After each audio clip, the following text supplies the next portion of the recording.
Hello everyone, welcome to वरियन। इस video में हम लोग पढ़ेंगे एक बहुत ही इंपॉर्टेंट टॉपिक के बारे में। गिब्स फ्री एनर्जी है टॉपिक का नाम। गिब्स फ्री एनर्जी के बारे में अगर बात करी जाए तो गिब्स फ्री एनर्जी थर्मोडायनेमिक्स के अंदर बहुत ज्यादा इंपॉर्टेंट रोल प्ले करती है यह समझाने में कि कब कोई प्रोसेस स्पॉन्टेनियस है या वो स्पॉन्टेनियस नहीं है। इसे जानने के लिए सबसे पहले गिब्स फ्री एनर्जी को डिफाइन करते हैं। अगर गिब्स फ्री एनर्जी की डेफिनेशन के बारे में बात करी जाए तो गिब्स फ्री एनर्जी किसी भी सिस्टम के बारे में हमें मैक्सिमम अमाउंट ऑफ वर्क की इंफॉर्मेशन देता है। भाई कोई सिस्टम एक मैक्सिमम अमाउंट ऑफ वर्क कर सकता है, उसकी इंफॉर्मेशन गिब्स फ्री एनर्जी हमें प्रोवाइड करती है, बशर्ते टेंपरेचर और प्रेशर कांस्टेंट रखा जाए पूरे प्रोसेस के दौरान। मैथमेटिकली अगर इसका फॉर्मूला लिखना चाहो तो किसी एक पर्टिकुलर कंडीशन पर जो गिब्स फ्री एनर्जी आएगी वो सिस्टम की, उसका रिलेशन होगा H माइनस TS, जहां पर H एंथैल्पी है, T एब्सोल्यूट टेंपरेचर है प्रोसेस के दौरान और S होता है एंट्रोपी। यहां पर कंसीडर करने वाली बात यह है कि गिब्स फ्री एनर्जी दरअसल में एक स्टेट फंक्शन होती है। यह सिस्टम की स्टेट बदलने पर बदलेगी। अगर आप किसी भी गैसियस सिस्टम का प्रेशर वॉल्यूम अगर बदलोगे तो गिब्स फ्री एनर्जी बदल जाएगी, लेकिन प्रेशर और वॉल्यूम किस पैटर्न को या किस पाथ को फॉलो करते हुए बदलते हो उस पर गिब्स फ्री एनर्जी डिपेंड नहीं करती। आपने प्रेशर वॉल्यूम कितना चेंज करा है उसके अकॉर्डिंग गिब्स फ्री एनर्जी आएगी। किस तरह से चेंज करा है गिब्स फ्री एनर्जी को इससे कोई फर्क नहीं पड़ता है। इसलिए बोला जाता है गिब्स फ्री एनर्जी एक स्टेट फंक्शन है, वो सिर्फ स्टेट के ऊपर डिपेंड करेगी। और क्योंकि ये स्टेट फंक्शन है तो ये पाथ पे बिल्कुल डिपेंड नहीं करती। आप किस रास्ते से प्रेशर और वॉल्यूम को चेंज कर रहे हो, पहले प्रेशर डिक्रीज कर रहे हो या प्रेशर इंक्रीज कर रहे हो, बाद में वॉल्यूम डिक्रीज कर रहे हो या वॉल्यूम इंक्रीज कर रहे हो, इससे फर्क नहीं पड़ता।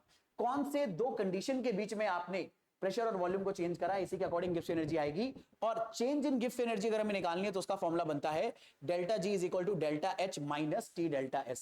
Delta G change in Gibbs energy होता है, delta H change in enthalpy उस पूरे प्रोसेस के दौरान, T एब्सोल्यूट टेंपरेचर और delta S entropy change.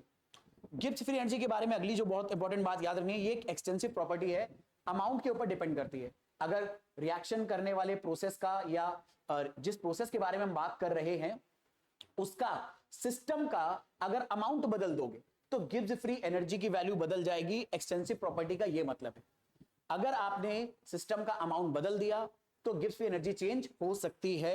Extensive property का यह मतलब है। अब गिब्स फ्री एनर्जी अगर किसी रिएक्शन की हमें निकालनी है तो कैसे निकालते हैं? भाई एक रिएक्शन में हमारे पास रिएक्टेंट भी होंगे, प्रोडक्ट भी होंगे, तो पूरी रिएक्शन के दौरान गिब्स फ्री एनर्जी कितनी आई है अगर हमें निकालनी है तो उसके लिए हम लोग बड़ा सिंपल सा फॉर्मूला निकालते हैं कि अगर हमें स्टैंडर्ड गिब्स फ्री एनर्जी निकालनी है किसी भी रिएक्शन के लिए तो हमें उसमें जितने भी प्रोडक्ट हैं उनके गिब्स फ्री एनर्जी उनके फॉर्मेशन का निकालेंगे, उन सबको सम कर देंगे, इसलिए यहां पे सिग्मा लगा हुआ है। सिमिलरली हमारे पास जितने भी रिएक्टेंट हैं उन सारे रिएक्टेंट के फॉर्मेशन का गिब्स फ्री एनर्जी निकालेंगे और उनको सम कर देंगे, और प्रोडक्ट के सम ऑफ गिब्स फ्री एनर्जी में से हम रिएक्टेंट के गिब्स फ्री एनर्जी के सम को माइनस कर देंगे। ये सारे गिब्स फ्री एनर्जी जो हम निकाल रहे हैं ये रिएक्टेंट और प्रोडक्ट के एंथैल्पी ऑफ फॉर्मेशन की हेल्प से निकालते हैं हम लोग, या फॉर्मेशन की रिएक्शन के लिए निकाला जाता है। तो इस तरह से हम गिब्स फ्री एनर्जी भी किसी भी रिएक्शन की निकाल सकते हैं। अब एक इंपॉर्टेंट बात, गिब्स एनर्जी को बताते हुए मैंने आपको बताई थी बात कि गिब्स फ्री एनर्जी हम निकालते हैं दरअसल में किसी भी प्रोसेस के स्पॉन्टेनियस या नॉन स्पॉन्टेनियस को डिस्कस करने के लिए। जैसे एग्जांपल के तौर पे इस रूम टेंपरेचर पे अगर मैं आइस रख दूं तो वो अपने आप मेल्ट हो जाएगी। तो अपने आप आइस का इस रूम टेंपरेचर पे मेल्ट होना एक स्पॉन्टेनियस प्रोसेस है। लेकिन अगर इस रूम में मैं हाइड्रोजन गैस रखूं तो वो अपने आप लिक्विड नहीं बनाएगी, तो वो नॉन स्पॉन्टेनियस प्रोसेस है। तो क्यों कोई प्रोसेस एक गिवन कंडीशन पे होगा या नहीं होगा, ये अगर हमें पता करना है तो हम गिब्स फ्री एनर्जी की हेल्प से निकाल सकते हैं। तो यहीं पर वो बात मेंशन करी गई है कि स्पॉन्टेनिटी का क्राइटेरिया गिब्स फ्री एनर्जी की हेल्प से हम निकाल सकते हैं। कैसे? अगर कांस्टेंट टेंपरेचर प्रेशर पे किसी भी प्रोसेस का गिब्स फ्री एनर्जी नेगेटिव आ रहा है तो ये प्रोसेस स्पॉन्टेनियस है, अपने आप हो जाएगा। अगर डेल्टा G 0 से बड़ा आ रहा है यानी पॉजिटिव आ रहा है तो ये प्रोसेस नॉन स्पॉन्टेनियस होगा, और अगर डेल्टा G 0 है तो प्रोसेस इक्विलिब्रियम पे रहेगा। और इन तीन के अलावा डेल्टा G की और कोई वैल्यू नहीं आएगी, या तो नेगेटिव आएगी या पॉजिटिव या फिर 0। अब इन तीनों वैल्यूज के अकॉर्डिंग भाई डेल्टा G तो एक्चुअल में डेल्टा H और डेल्टा S पर भी डिपेंड करता है, एंथैल्पी और एंट्रोपी पर भी।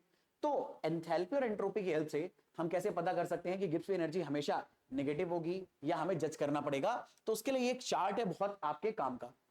देखो हम सबको पता है डेल्टा G की वैल्यू होती है delta H minus T delta S। अब डेल्टा एच एंथैल्पी चेंज है, डेल्टा एस एंट्रोपी चेंज है। हम इनके साइन को देखकर बता सकते हैं कि गिवन कंडीशन पे कोई प्रोसेस अपने आप होगा या नहीं। प्रोसेस के होने के लिए डेल्टा जी का नेगेटिव होना जरूरी है। तो जरा सोचो, अगर डेल्टा एच का साइन नेगेटिव है और डेल्टा एस का साइन पॉजिटिव है, डेल्टा एच का साइन नेगेटिव तो ये टर्म नेगेटिव हो गया, डेल्टा एस अगर पॉजिटिव है तो माइनस से मल्टीप्लाई करने पर ये पूरा टर्म भी नेगेटिव। अब ये टर्म नेगेटिव, ये टर्म नेगेटिव, दो नेगेटिव टर्म को अगर हम ऐड करेंगे तो आंसर आएगा नेगेटिव, यानी डेल्टा जी आएगा नेगेटिव एट ऑल टेम्परेचर। और अगर डेल्टा जी नेगेटिव आ गया एट ऑल टेम्परेचर तो ये प्रोसेस स्पॉन्टेनियस होगा एट ऑल टेम्परेचर्स। यानी अगर आपसे कोई पूछता है एंथैल्पी और एंट्रोपी के टर्म में कब कोई प्रोसेस हमेशा स्पॉन्टेनियस होगा, तो उसके लिए डेल्टा एच को नेगेटिव होना चाहिए और डेल्टा एस को पॉजिटिव। यानी रिएक्शन एक तरह से एंट्रोपी को इंक्रीज, मतलब रिएक्शन के दौरान या प्रोसेस के दौरान एंट्रोपी इंक्रीज होनी चाहिए और डेल्टा एच नेगेटिव आना चाहिए।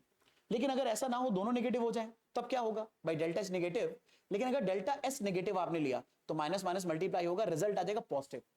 अब अगर एक नंबर नेगेटिव आ गया और एक नंबर पॉजिटिव, तो यहां पर थोड़ा सा हमें जज करना पड़ेगा, क्योंकि नेगेटिव पॉजिटिव नंबर का आंसर नेगेटिव भी आ सकता है अगर नेगेटिव नंबर बड़ा है, और पॉजिटिव आ सकता है अगर पॉजिटिव नंबर बड़ा है। तो यहां पर दरअसल में नेगेटिव नंबर आपको तब मिलेगा अगर ये माइनस वैल्यू बड़ी है, उसके लिए टी को कम होना पड़ेगा। तो यही बात यहां पर मेंशन है, लो टेम्परेचर पर ये पूरा डेल्टा जी नेगेटिव आएगा, क्योंकि लो टेम्परेचर पर टी की वैल्यू कम है तो पॉजिटिव नंबर छोटा हो जाएगा और डेल्टा एच नेगेटिव है तो वो नंबर बड़ा हो जाएगा। तो यानी रिएक्शन लो टेम्परेचर पर स्पॉन्टेनियस होगी।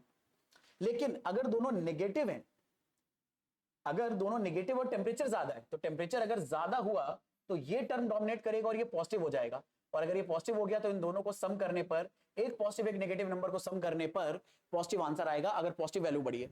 तो हाई टेम्परेचर पर डेल्टा जी की वैल्यू पॉजिटिव आएगी, जिस वजह से रिएक्शन नॉन स्पॉन्टेनियस हो जाएगी हाई टेम्परेचर पे। अगर दोनों हमने पॉजिटिव ले लिए, यानी डेल्टा एच भी पॉजिटिव ले लिया और डेल्टा एस भी पॉजिटिव ले लिया, तो डेल्टा एच अगर पॉजिटिव है और डेल्टा एस अगर पॉजिटिव है तो पॉजिटिव को टी से मल्टीप्लाई करो, अगर बाहर माइनस है तो ये पूरा टर्म नेगेटिव हो जाएगा। यहां पर भी वही केस हो गया, एक टर्म पॉजिटिव है एक टर्म नेगेटिव, तो डेल्टा जी का आंसर पॉजिटिव भी आ सकता है और डेल्टा जी का आंसर नेगेटिव भी आ सकता है। ये डिपेंड करेगा टेम्परेचर के ऊपर। अगर टेम्परेचर लो है तो नेगेटिव वैल्यू छोटी होगी, और नेगेटिव वैल्यू अगर छोटी है तो डेल्टा जी डेल्टा एच के साइन से डोमिनेट होगा और पॉजिटिव आ जाएगा। तो डेल्टा जी का साइन पॉजिटिव आ गया लो टेम्परेचर पे, तो रिएक्शन नॉन स्पॉन्टेनियस हो जाएगी लो टेम्परेचर पे। हाई टेम्परेचर पर अगर आप ले गए तो टी की वैल्यू ज्यादा, तो टी डेल्टा एस भी ओवरऑल ज्यादा, तो नेगेटिव वैल्यू ज्यादा बड़ी हो जाएगी, और नेगेटिव वैल्यू अगर ज्यादा बड़ी हो गई तो डेल्टा जी का जो साइन आएगा वो नेगेटिव वैल्यू की हेल्प से आएगा। और क्योंकि डेल्टा जी इस नेगेटिव साइन को फॉलो करेगा तो वो नेगेटिव हो जाएगा, और डेल्टा जी अगर नेगेटिव हो गया तो हाई टेम्परेचर पे रिएक्शन स्पॉन्टेनियस होगी, क्योंकि स्पॉन्टेनिटी के लिए डेल्टा जी को नेगेटिव होना चाहिए। अगर एक पॉजिटिव और एक नेगेटिव है, डेल्टा एच पॉजिटिव और डेल्टा एस नेगेटिव है, उसके बारे में अगर बात करें, एक और केस हम बना ले रहे हैं, यही सारे केस पॉसिबल है। अगर ये पॉजिटिव है और डेल्टा एस नेगेटिव है तो माइनस माइनस मल्टीप्लाई करोगे प्लस आ जाएगा, तो ये रिजल्ट पॉजिटिव ये रिजल्ट पॉजिटिव, दोनों पॉजिटिव ऐड करोगे तो रिजल्ट हमेशा पॉजिटिव बनेगा एट ऑल टेम्परेचर, और अगर रिजल्ट हमेशा पॉजिटिव है तो रिएक्शन हमेशा नॉन स्पॉन्टेनियस रहेगी। अब इसमें क्वेश्चन कैसे आएगा, क्वेश्चन ऐसे पूछ लिया जाएगा कि डेल्टा एच और डेल्टा एस की वो कंडीशन बताओ जिसके लिए प्रोसेस हमेशा नॉन स्पॉन्टेनियस है हाई टेम्परेचर पे, तो डेल्टा एच पॉजिटिव होना चाहिए और डेल्टा एस नेगेटिव। अगर वो पूछ ले स्पॉन्टेनियस की कंडीशन क्या है, तो डेल्टा एस नेगेटिव और डेल्टा एस पॉजिटिव। बीच में आपको टेम्परेचर के अकॉर्डिंग जज करना पड़ेगा कि दरअसल में जो प्रोसेस है वो स्पॉन्टेनियस है या फिर नॉन स्पॉन्टेनियस है। आई होप डेल्टा जी का आइडिया आपको बहुत अच्छे से क्लियर होगा, और स्पॉन्टेनिटी के साथ इसका क्या रिलेशन है ये आपको बहुत अच्छे से समझ में आ गया होगा। इस वीडियो में इतने ही रखेंगे, मिलेंगे नेक्स्ट वीडियो में। Thank you very much.